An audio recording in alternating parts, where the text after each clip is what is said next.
Sejam todos bem-vindos para mais uma aula de Geografia. Hoje falaremos sobre aspectos econômicos do continente europeu. Daremos uma visão geral da economia desse continente e, posteriormente, nas outras aulas, falaremos sobre aspectos econômicos, da Europa setentrional, da Europa meridional, da Europa ocidental, e aí nós já falamos sobre essa divisão regional da Europa, falamos sobre aspectos gerais, quais são os países que formam esses blocos e posteriormente estaremos falando sobre a economia dessas regiões aí da Europa. Mas falaremos então agora de maneira geral sobre a economia europeia. Bem, a Europa, como todos nós já sabemos, porque já vimos em aulas anteriores, ela foi o berço do processo de industrialização. Isso porque ela tinha condições financeiras de investir em novas tecnologias.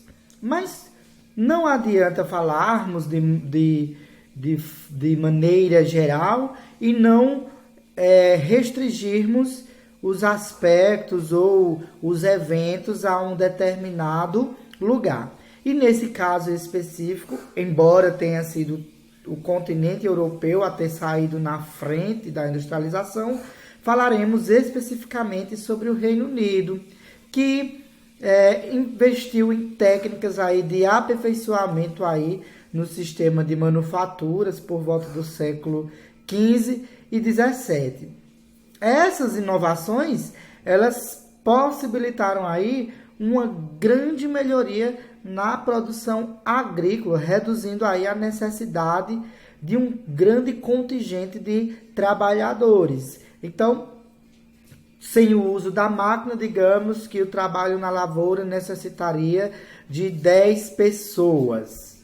Com o uso da tecnologia, digamos que essa demanda de pessoas ela caía para um número de 2 pessoas. Então, a tecnologia ela acabava diminuindo a quantidade de pessoas nos trabalhos laboriais dos serviços agrícolas. Então, o capital acumulado aí pelos donos das terras e também o excedente da mão de obra foram aí fatores determinantes para impulsionar a Revolução Industrial no século XVIII, certo? Principalmente aí dentro do continente europeu. E essa nova forma de produzir, ela alterou profundamente o sistema econômico europeu. Bem, no início das transformações técnicas, as máquinas elas não funcionavam autonomamente.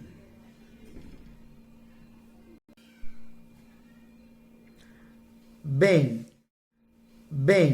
no início dessa revolução industrial, as máquinas elas não tinham autonomia. Elas funcionavam a partir da propulsão humana, animal ou hidráulica, ou seja, era necessário que existisse uma força motriz que impulsionasse o movimento dessas máquinas.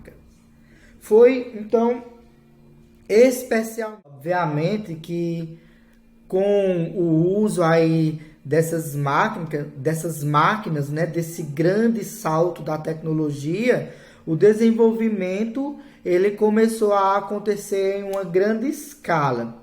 Então, rapidamente, a sociedade ela passou aí por um processo de transformação. Lembrando que uma máquina a vapor, ela tem uma caldeira onde existia uma queima de combustível para aquecer a água.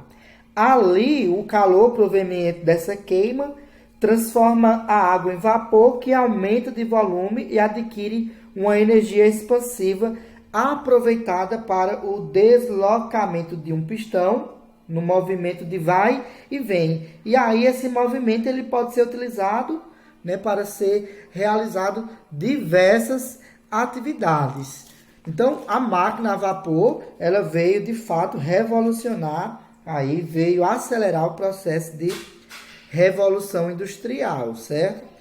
A demanda também aí por combustível para acionar máquinas movidas a vapor aumentou, e isso fez com que a procura por outras fontes de energia, como carvão mineral, ele viesse a ser procurado em grande escala. Então, a Europa, nesse sentido, ela já se encontrava desmatada nessa época, né? Suas florestas elas já tinham sido devastadas em função aí da derrubada, né, das árvores.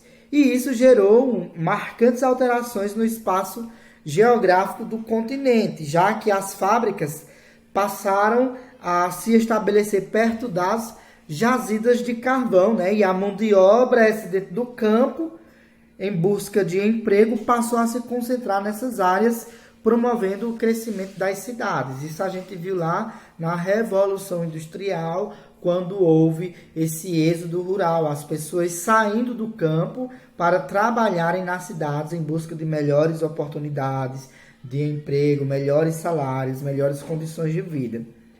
As melhorias aí na infraestrutura de transporte para o escoamento da produção também estimularam o desenvolvimento das regiões do entorno. Então, o Reino Unido, que acabou sendo aí o berço da Revolução Industrial dentro da Europa, foi dinamizada pela exploração do carvão mineral, e isso ocorreu aí, e isso provocou a expansão aí das cidades, né, em virtude da numerosa população que chegava do campo, fugindo do desemprego, né, como o professor já mencionou anteriormente, e buscando melhores oportunidades de vida.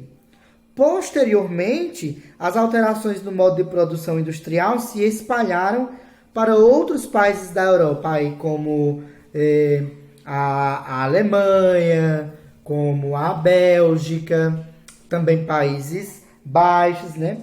Indústrias com suas altas chaminés que deixavam as cidades aí, né, totalmente poluídas por conta do ar cinzento que essas indústrias provocavam. Era possível também se observar dentro dessas cidades ferrovias, portos, lojas, bancos e empresas se proliferando por todo o terreno urbano, trazendo aí inúmeras transformações na paisagem europeia. Então, o modo de produção fabril aí levou a Inglaterra e também outros países da Europa à hegemonia do poder político e econômico mundial, enquanto eles estavam liderando esse processo de revolução industrial. A grande produção, então, de bens de consumo, assim como o desenvolvimento dos meios de comunicação e transporte, fizeram com que houvesse mais agilidade na comunicação e redução no tempo de deslocamento de mercadorias, ampliaram o alcance e a importância global desse continente que acabou se tornando aí uma grande referência no que diz respeito ao desenvolvimento, certo, tecnológico, porque eles possuíam aí bastante fatores a seu favor, tanto econômicos quanto fatores minerais, quanto mão de obras qualificadas, né? E isso fez com que esse continente, aliás, em especial o Reino Unido, se destacasse nesse campo aí do processo de industrialização, ok? A partir da próxima aula, passaremos a analisar os grupos, né, dentro dessa perspectiva do desenvolvimento econômico. Então, até o nosso próximo encontro.